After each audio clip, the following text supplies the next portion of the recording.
So I have a couple of quotes that I will start with.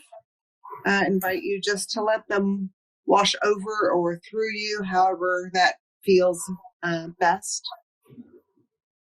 And then I'm going to read parts of a children's book called Cry Heart, Never Break.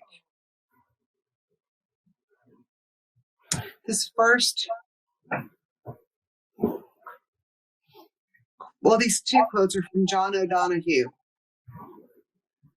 Your soul knows the geography of your destiny. Your soul alone has the map of your future. Therefore, you can trust this indirect, oblique side of yourself. If you do, it will take you where you need to go. But more important, it will teach you a kindness of rhythm in your journey.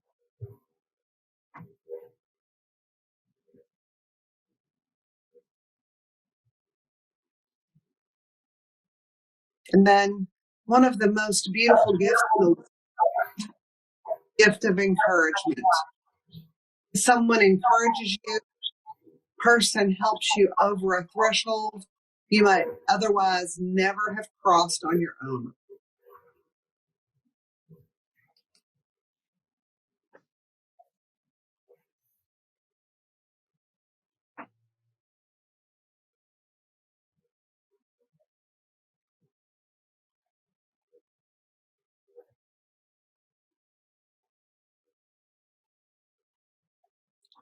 This article starts with the question, who would enjoy the sun if it never rained? Who would yearn for the day if there were no night? Each day we wake slightly altered, and the person we were yesterday is dead, John Updike wrote. So why be afraid of death when death comes all the time? Half a millennium earlier, Montague posed the same question somewhat differently in his magnificent meditation on death and the art of living. To lament that we shall not be alive 100 years hence is the same folly as to be sorry we were not alive 100 years ago. Yet, mortality continues to petrify us, our own and perhaps even more so that of our loved ones. And if the adult consciousness is so thoroughly unsettled by the notion of death, despite intellectually recognizing it as a necessary and inevitable part of life, how is childhood consciousness to settle into comprehension and comfort? There's a fine addition to the most intelligent and imaginative children's books about making sense of death, the crowning jewel of them all, even and not only because it bears what might be the most beautiful children's book title ever conceived, Cry Heart, But Never Break, by beloved Danish children's author Glenn Ringtved and illustrator Charlotte Pardee. And it was translated into English by Robert Lothrop. Ringtved's celebrated book is his humorous and mischievous stories. His contemplative tales sprang from the depths of his own experience when his mother was dying and he struggled to explain what was happening to his young children. She offered some words of comfort, cry heart, but never break. It was the grandmother's way of assuring the children that the profound sadness of loss is to be allowed rather than resisted, then folded into the wholeness of life, which continues to unfold. This warmly wistful story begins outside the small, snug house where 4 children live with their beloved grandmother. Not wanting to scare the young ones, Death, who has come for the old lady, has left his scythe by the door.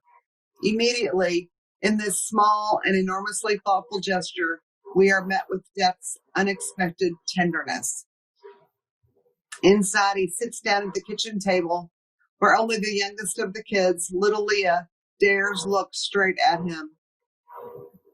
What makes the book particularly touching, thanks to Party's immensely expressive illustration, is just how crestfallen, broken even, Death himself looks the entire time he is executing his mission, choked up with some indiscernible fusion of resignation and recompense.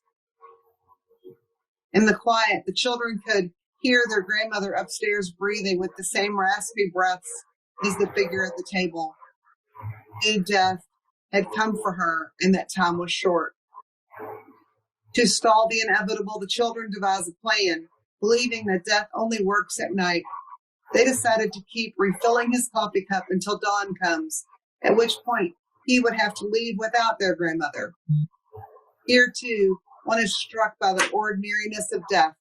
For what can be more ordinary and life-loving, even, than to enjoy a cup of coffee at the kitchen table? But Death eventually curls his bony hand over the cup to signal that the time has come. Leah reaches her tiny hand, taking his and hers, and beseeches him not to take their darling grandmother. Why, she insists, does Grandma have to die? Some people say Death's heart is as dead and black as a piece of coal, but that is not true. Beneath his inky cloak, Death's heart is as red as the most beautiful sunset and beats with a great love of life. Death is once more overcome with kindness and compassion for the children, so he decides to answer Leah's question with a story, hoping it would help them understand why dying is natural and necessary. He tells them of two brothers named Sorrow and Grief, who lived in a somber valley and went about their days slowly and heavily, because they never looked up, because they never saw through the shadows of the tops of the hills. Beyond those shadows, Death tells the kids, lived two sisters, Joy and Delight. Were bright and sunny, and their days were full of happiness. The only shadow was their sense that something was missing. They didn't know what, but they felt they couldn't fully enjoy their happiness. As Death is telling the story, little Leah nods her head, for she can tell what is to come. The two boys meet the two girls, and they fall in love. Two perfectly balanced couples. Sorrow and joy, grief and delight. Death tells the kids, it is the same with life and death. What would life be worth if there were no death? Who would enjoy the sun if it never rained? Who would yearn for the day if there were no night? Something difficult and beautiful has sunk in. When Death finally gets up from the table to head upstairs, the youngest boy is moved to stop him, but his older brother puts a rueful hand on his shoulder and gently discourages him. Moments later, the children heard the upstairs window open. Then in a voice, somewhere between a cry and a whisper, Death said, fly, soul, fly, fly away. They hurry upstairs where their grandmother has died, a moment of great sadness enveloped in warm peacefulness. The curtains were blowing in a gentle morning breeze. Looking at the children, Death said quietly, cry, heart, but never break. Let your tears of grief and sadness help begin new life. And then he was gone. Even after, whenever the children opened the window, they would think of their grandmother, and when the breeze caressed their faces, they could feel her touch.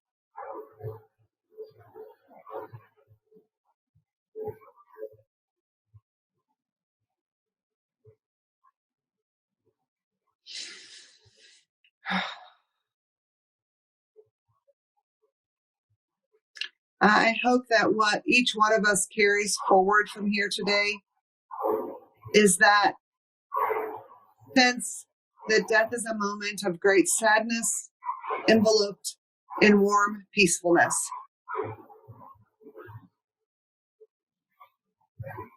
That we can each be instruments embodying this truth for those we serve and for each other.